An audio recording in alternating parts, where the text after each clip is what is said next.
Welcome to today's Global Connections program. I'm Bill Miller. Today we're going to take a look at a very interesting foundation, the Give Them a Hand Foundation, that has done some really remarkable projects in New Orleans, Louisiana, as well as in the Dominican Republic and Haiti. My guest is a specialist, and he knows a lot about this project and how to operate some great humanitarian programs. My guest today is Mr. Gordon Tapper. Mr. Gordon Tapper, a Jamaican national, spent most of his working career as an international civil servant at the United Nations in New York City. One of his many jobs over the years was he was Chief of Special Services at the United Nations. In 2005, Mr. Tapper founded a not-for-profit foundation called Give Them a Hand Foundation. Mr. Gordon Tapper, welcome to today's Global Connections program.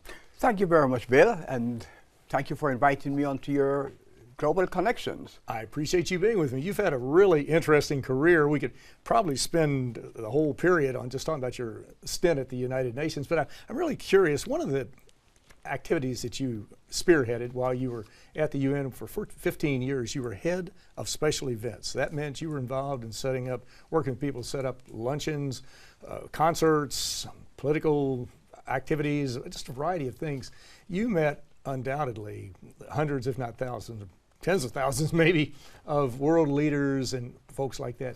Do you have one or two that really pop up, or one or two events that memorable experiences that you could share today as to something that you'll always remember?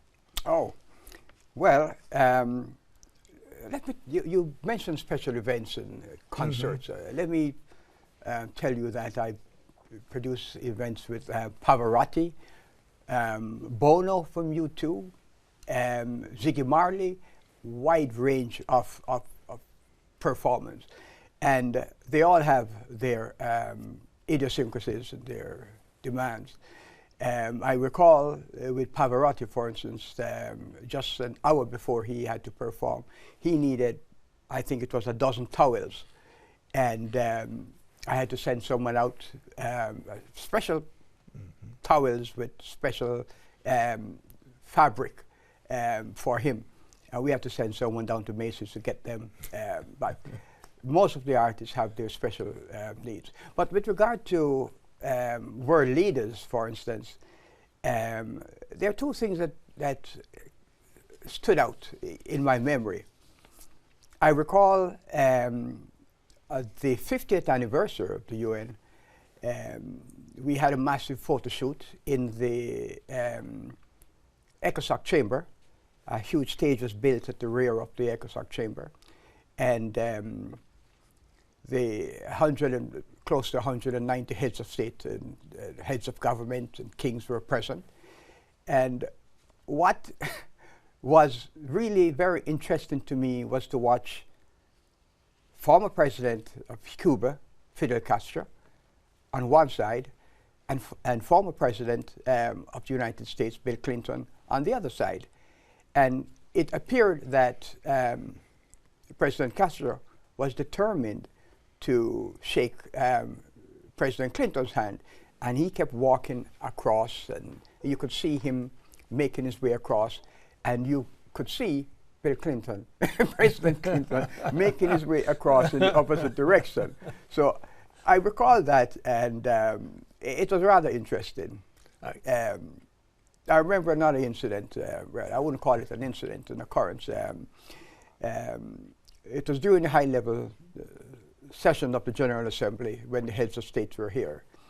And President Tony Blair of Britain, he was in the delegates' lounge at the time, and I walked up to him and just said, Prime Minister Blair, how are you? And make a little light chit-chat with him. Then out came from the restroom President of Brazil, President Lula. And it was, I think, 2 days before that a Brazilian native was shot in London on the subway by the British whatever they are, M5 or M, I'm not sure which one it was, but they shot him. And there was a big hullabaloo, and President Lula in Brazil was rather upset about the development. And when I saw him walking out, I said, well, maybe there will be a little fireworks. He walked up to Prime Minister Blair put his arm around him, and Prime Minister Blair put his arm around him, and they chatted and walked out. Exactly. When you were describing those two incidents, it brought to mind how the United Nations, even though countries can be publicly feuding with one another, they can come to the UN and still deal with one another. They can be civil, they can talk to one another, and hopefully resolve their problems and their differences. And those were two excellent examples. Although Bill Clinton did a little bit of a dance away from it, but still it took several years, but it finally got back on track. Happened. And now there is a rapprochement between Cuba and the United States. So. Right. Well, that's correct. You should write a book. That's the first thing you should do. Let's talk about Give Them a Hand Foundation. It's a very interesting organization. You created it in 2005. What is your mission, and we'll talk about some of your programs as we go along. Well, you know, it came about from the groups that gather in the cafeteria at lunchtime. And we talk about different things, and we talk about disasters here. And many of us have never had the opportunity to go into the field to help anyone. There are many UN staff members who help missions from behind the desk. Many would like the opportunity to go out. So we decided that we were going to put this organization together, give them a hand. And one of our very first missions was to go down to the stricken area, Katrina, after Hurricane Katrina, to help in New Orleans and in a little town by the name of Slidell. We took UN staff members and families and a group of about a dozen or so persons, and we were there for a week. We took the United Nations staff, and the diplomatic community contributed over 450 boxes of clothing. The UN school donated 30 boxes of toys, and we took all that with us. We had a trucker, free, who was doing what they call backhaul. You know, both truckers and ships do backhaul. If they come in one direction and have nothing to go back in the other direction, you can take, they can be willing to help you. So we had them backhaul this stuff all the way down to Slidell, and we donated that. And we helped to clean out about 8 houses, which was extremely difficult. We're throwing out refrigerators that were no longer used, stoves, ripping down the walls, and the people were very happy. We were very grateful that people came. And I think it's not very often that anyone from the United Nations go and do any type of humanitarian work in the United States. We did, and they were very happy about it. The mayor of Slidell invited us to come back. He wanted us to see the Senior Citizens Center that had been destroyed. And he was having a great deal of difficulty raising funds to help put it back together. When we came back to New York, quite fortuitously, the ambassador of Italy, Ambassador Spadafora at the time, one of their cultural programs, from time to time the missions have cultural programs, and one of his cultural programs was to have the New Orleans Preservation Hall jazz band. So I said to Ambassador Spadafora, you know, we just came back from the New Orleans area, and why don't you do this event? Why don't we do this jointly as a fundraiser? He agreed to that. We had the event in the ECOSOC chamber. It was the first fundraiser, and I would believe up to now probably the only fundraiser for, the UN doesn't do fundraisers. Only staff associations can do little fundraisers for hurricanes and mudslides in Latin America and things like that. But this was in the ECOSOC chamber with the permanent mission of Italy. And we raised not a great deal.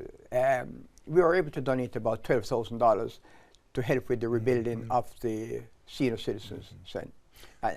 They were very happy. And it was not a massive contribution, but we made that contribution. But every little bit helps. That's the Every little important bit thing. helps. And also, it's very unique for the United Nations to be involved in that, which is good. I know that many individuals at the United Right. Nations are, and it's very important. I should point out, yes, if please. you don't mind, that before doing that, I went to the UN Ethics Office just to make sure that I was not in violation of any United Nations rule. And they complimented us on what we were doing. As long as there's no conflict of interest, if we're going to be awarding any contracts to anyone to do anything, it had to be totally independent. We couldn't be involved with that, you see. Exactly, very, very true. Well, now you've also been involved, Give Them a Hand Foundation's been involved very actively in other countries. Haiti, remember the horrific earthquake in 2010, I guess January 12, 2010, that destroyed a large part of Port-au-Prince and other parts of Haiti too. What types of programs or projects did you have underway in Haiti to give them a hand? Oh, I was driving to the UN on the morning of the earthquake, and I heard it on the radio that this massive earthquake had struck Port-au-Prince and perhaps killed over 200,000 people or so. I called my my co-founder of the Give Them a Hand Foundation, and we talked about it. And immediately we decided that we would go to the Consul General's office of Haiti, Consul General of Haiti in New York City. We went to his office, we met with him, we asked, how can we help you? He was all, you know, broken up. They didn't have time to think about anything, whatever it was. So we brought 3 volunteers to stay there, and they ended up making telephone calls. They ended up informing people who call us. There were hundreds of callers that were coming in, so they were assisting with that, telling people where there were collection points, drop-off points, giving them information about what was taking place in Haiti, etc. So we had our people there. After about 3 to 4 days, then there were a lot of people who wanted to do something about it, to help, to go to Haiti. And by that time, we had had a long-standing relationship with JetBlue, where we would go on missions where JetBlue took us, Dominican Republic, Jamaica, other places. So when we contacted JetBlue, JetBlue agreed that they would take freight. They would also transport people, and thus we arranged medical missions, and JetBlue took them. JetBlue also took a group called the Bedford-Stuyvesant Ambulance Corps, which is pretty famous, with its founder, Rocky Robinson. They went down with doctors and with what do you call it? People who can help when there are emergency situations, EMS folks. So we sent them there. And then I took a mission also of doctors and medical practitioners, nurse practitioners, and other volunteers. We went into a little town called Bon Repos. That was on the outskirts of Haiti. That was our base. And we were hosted by the Church of Peace and Light, which was our base. We set up, with us was the famous Dr. Patch Adams. You may know who Patch Adams is. One of our great actors played his part. He's a doctor, a medical doctor, but he's a clown. And we took him and his medical clowns, and they entertained children. They went into the hospitals, and they brought cheer to the children. We visited a number of 10 cities. We donated sleeping mats, food, other needy items to them, and our doctors saw over 500 persons, treated over 500 persons during that time. But one of the most important things was that we were able to arrange for the donation of a 30,000 gallon a day water purification equipment. That was delivered to Bon Repos, and after being installed, it served all of the 10 cities by trucks. There would be trucks that would come in, load. Even UNICEF trucks came, got water from the equipment, and distributed it. The group that donated it was a New Jersey group, and we did have a little problem because it's driven by solar power, and there is a solar panel on top of it that gives all the energy for the equipment and actually provides surplus electricity for other usage, including telephone. People would come to use the telephone also. But the solar panels became a little too attractive, and we had to move the equipment to another point where we had a well dug, and so it is still there functioning and serving the people. Very good. And I'm very pleased about that. Excellent. Well, you're watching Global Connections Television, which is a privately funded, independently produced program. The opinions expressed on Global Connections are solely those of the moderator and his guest. We would invite our viewers to go to our website at www.globalconnectionstelevision.com to view previous programs. Also, if you're involved with any type of a PBS or community access television station, or perhaps an educational institution that has some type of an intra-campus television hookup, or you just have a website and you would like to share our programs, please do so. We would encourage you to download the programs because Global Connections Television is provided free of charge as a public service to help people better understand international issues and how they impact our lives. Today we're taking a look at a very interesting organization, Give Them a Hand organization, and my guest is an expert on this. My guest today is Mr. Gordon Tapper. Gordon Tapper, a Jamaican national, spent most of his working career as an international civil servant at the United Nations in New York City. In 2005, Mr. Tapper founded a not-for-profit organization called Give Them a Hand Foundation. Gordon, we're talking about this very interesting operation that you've had and what you've done. We could spend much more time on it, but I want to get on to something that you did a little bit later recently.